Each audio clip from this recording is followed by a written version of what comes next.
Баршаңызға қайырлы күн, менің каналыма қош келдіңіздер. Мектептегі сабақ кестем бойынша түстен кейін 2-де бір сабағым бар еді.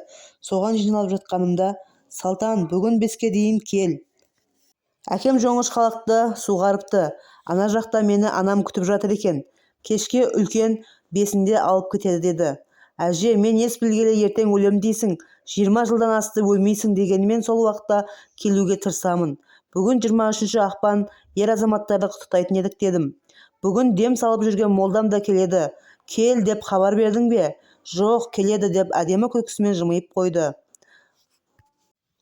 Біздің елді мекеннен 2 сағаттық жерде тұратын кісі қалай келе қалады деп таңғалдым ішімнен. Тағайтайын дегенім ана ошақтың ішіндегі қызыл кірпішімді, кірпіштің сынығы, жан тапсырғаннан соң көкірегіме қоюды ұмытпа. Көрдің отыннан бұрын орындалмаған армандарымның лапылдаған отына жанып кетпесін десең, әже арманым жоқ, разымын дегенің қайда? Армансыз пенде болмас шырағым. Орындалмаған арманың ұлым болмады, немесе туған ұлдарым тірі болмады ма? Мырс етіп күлді де қойды. Жұмысқа барғаныммен мазасызданып өзімді қоярға жер таппадым. Сабағым аяқталысымен үйге қарай басқан қадамым өнбей зорға жеттім. Есіктен кіргеннен босағадағы аяқ киімдердің көптігі көңілімді қобалжытты. Амандасуға залға кіргенде төрде дем салатын молдасы шай ішіп отыр екен. Жан жақтағы ағайын туыстарыңа хабар беріңдер дегенін естігенде өңім емес түсім болар дедім. Жүгіре басып әжем жатқан бөлмеге кірдім. Сөйлеуге әлі жоқ, қолмен ишаралап шақыр деген белгі берді.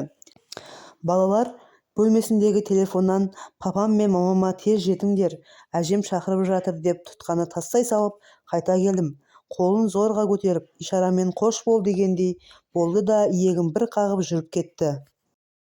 Мұз болып қатып қалған мені дем салатын молдасы шығарып жіберді.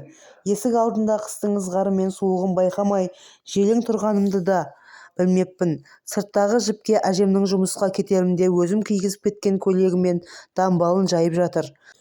Көйлегін артынан айырып жыртқан несі деп тұрып, есімді тез жиып алдым. Маған айтқандарын орындауым керек. Қандай жағдай болса да аспай-саспай жастығымның астындағы орамалмен жағымды байлайсың. Еш ойланбастан басымдағы жаулығымды шешіп алып, қолымды былай, аяғымды былай байлады екен. Әже, осы үйде орамал жоқ па? Жаулығың мен емес, осы үйдегі орамалдармен байлаймын дегенімде, ондай кезде ештеме таппай қаласың. Тыңда мені деп еді, соңғы артынан жыртылған көйлегімді жуып, өзің аларсың. Дамбалымды таппай қалсаң, ренжіме де, іздеме де. Оны сұраушылар көп болған, солардың бірі алар. Айтқанындай көйлегін жуып өзіме алдым. Дамбалын таппадым. Ошақ ішіндегі кірпішін ала ішке жүгіргенімде, қолымнан қаншайым келін тоқтатып, жүгірме, бұлай болмайды. Ішке молдадан рұқсат сұрап кір деді. Рұқсат алып кіріп көкірегіне кірпішін қойдым. Байқағаным бойы ұзарған сияқты ма, мейіздей болып қатып ұйықтап жатқандай. Басынан сипап сыртқа шығып кеттім. Өмір өрнегінің талай ыстығы мен суығынан өтіп, 50-дің 40-сынан асқан маған әжемнің өсиет етіп айтып кеткендерінің көмегі көп дейді. Өмір толқыны жағалаудағы жартасқа басыңды соққанда, әттең осыны көрсетпесе болар ма еді деушілер баршылық.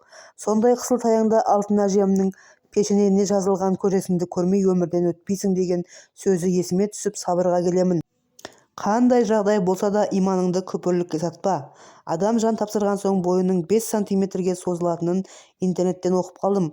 Ақ киіздің неге жоғары мен төменгі жағынан 3 сіріңкедей өлшемі қалуы керектігінің жауабын таптым. Қараңғы түсіп, ес жинағанымда әкемнің жылап жүріп айтқанын естідім. Көлікпен апарғанда басымды тоқылдатпай жеткіз деген, өзім ұстап отырамын жеткенше. Плодоягодныйдағы өз отанына апарып, мәңгілік мекеніне шығарып салдық. Келген кісілердің көптігінен әжемнің қандай кісі болғаны айтпаса да түсінікті еді. Біразға дейін қалған киімдері, заттары бар ма, тәбәрікке беріңдерші деп сұраушылар көп болды. Үзікіл апамның денсаулығы болмаған соң, ағам совхоздан апамды өз қолына көшіріп алды. Сонымен балалық шағымның алтын бесігі болған үйде сатылып кете барды. Жол түсіп совхоздағы туыстарға барғанда, әжемнің үйі сыртынан болса да көріп өтейінші дейтінмін. Бірақ көше басына жеткенде қайта бұрылып кетіп жүрдім. Жүрегім дауаламады. Бір той-томалаққа барғанда сіңілілерімнің бірі әжемнің үйін көріп, көршілермен амандассақ деп қолқа салған. Міне араға 20 жыл салып машинада көше бойымен жүріп келеміз. Мынау Зағираның үйі, мынау әжемнің үйі. Мәссаған, үй түгілі үйдің орнында жоқ. Сүріп тастап, бер жағынан іргетас құйып тастапты. Сатып алған кісілер бұрынғы жайқалып тұратын бақтың орны да қалмаған. Есік алдындағы орташа және майда алмұрт ағашы ғана қалыпты. Сол алмұрттың жанында Айсұлу мен сіңілілерім бәріміз суретке түстік. Көршілерге кірдік. Бұрынғы апалар жоқ. Қазір сол кезде келін боп түскендердің өзі апа мен әже болған. Бірі танып, бірі танымай жатыр. Райханның үйіндегі жеңгем танып бағымыздағы алмадан дәм татыңдар деп өтінді.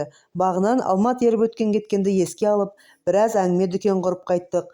Ең бақытты да бейхан балалық шағымыздың алтын бесігін болған әжемнің үйі жадымызда қалар. Алтын әжем мен Үзікіл апама деген махаббатымыз жүрегіміздің төрінен орын алар.